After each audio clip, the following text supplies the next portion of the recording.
This is my week in trucking for the second week of 2023, which ended on January the 7th. Last week, I made a plan, and I've had several people ask me, how did that plan go? Because we all know when you make a plan, sometimes executing the plan doesn't go as we expect it to. Let's talk about it. Coming up.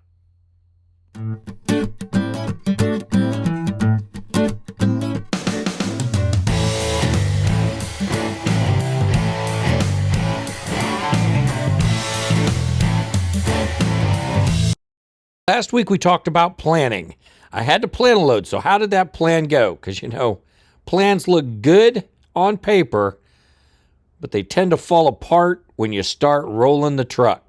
Nothing like starting off really early in the morning. It was cold, so I used my pickup to bring some things down to the truck, get it all loaded up, take the pickup back up to the house, and then I could come back down and start my pre-trip. Got to get this pre-trip done because the truck has been sitting for a couple of days. You don't want to miss anything. 0400 departure seems early, but I needed to get rolling. I needed to be at that first stop when they opened at 0800. I do have a time zone in my favor because Alabama is an hour behind Georgia. The problem is that third stop, which closes at 1400. I also needed to get a fuel stop in. So I made sure I got that fuel stop in before I got to Birmingham. I arrived at that first stop in Birmingham at 0726 a.m. Central Time. And that gentleman was more than happy to get me unloaded early because it was getting ready to rain. And they have an outside dock. He really did not want to be unloading in the rain. Getting that first stop done early is a definite plus. The second stop is a Target store. After playing Find the Dock, because the dock is around the back of the building, the Target is actually on the second floor with a parking deck underneath it. Definitely unusual. But anyway, after I found the Target's dock, there was a truck already docking, and he wasn't docking straight. So docking wasn't a good idea. I just went ahead and got the pallet jack out and carried that sucker to the door and got out of there. Since I'm 45 minutes to an hour ahead of schedule, it made it easy for me to make it an hour early before this place closed and carefully work my way around all the objects in their parking lot to get that truck docked. There was one last place to hit, and they have a lot of objects in their parking lot. A dirt parking lot that was wet, a fence alongside the outside dock, and a dumpster on the other side of the dock. Nothing like trying to make the job as complicated as possible for somebody putting 75 feet of truck into a tight hole. But yes, the day did go well because of the planning and because I was able to follow the plan. Taking a look at the logs, we had 2,813 dispatched miles, 2,921 logged miles, 2,925 odometer miles. Okay, here is my unedited pay statement for 2023, week number 2, which ended on January the 7th. First thing we have on here is holiday pay. I get paid $150 for every major holiday.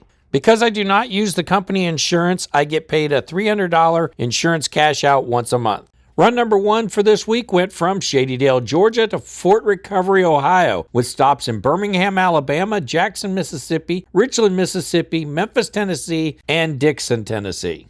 This run paid $994 for 1,290 miles, or 77 cents per mile. Run number 2 was an easy one. It was a straight shot from the Greer Terminal to Newcastle, Indiana. This run paid $323 for 502 miles. That comes to 64.3 cents per mile. Run number 1 went from the Fort Recovery, Ohio terminal to the Greer, South Carolina terminal.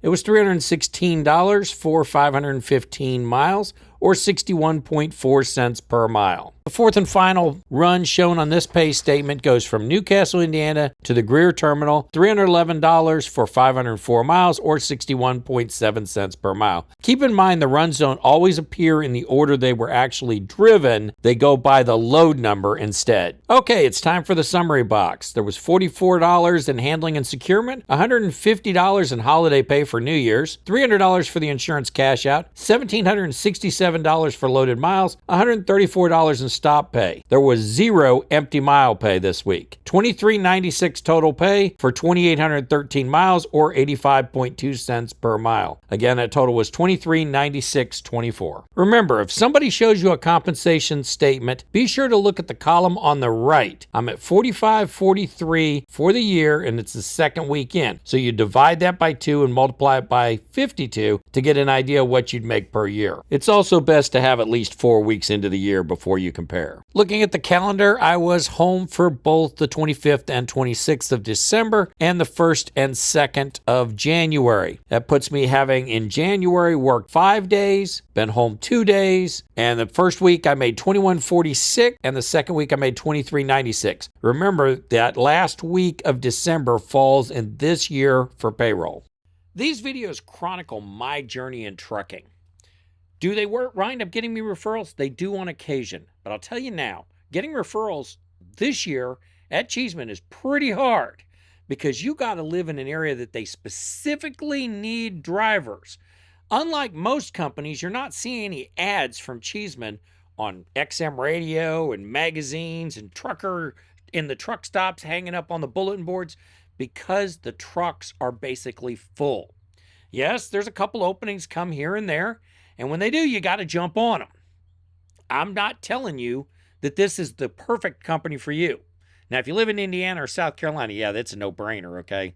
This is the right company for you, but you may or may not be able to get on. But you got to find the company that fits for you. You need a company with good culture, good equipment, good home time, and good compensation. If the company doesn't have that, it's not the right fit for you. Keep looking. Don't jump at the first thing smoking because they got a pretty truck. Don't go to a company because they have a cult-like following and everybody goes there. Figure out what company is best for you. Geography is an important thing in figuring out what company for you, because you certainly don't want to try to get on with a company that doesn't have any runs going where you live. And some people who live far up in New England or down in Florida or California, they're going to have a hard time finding a company, but there are companies. Don't give up your search.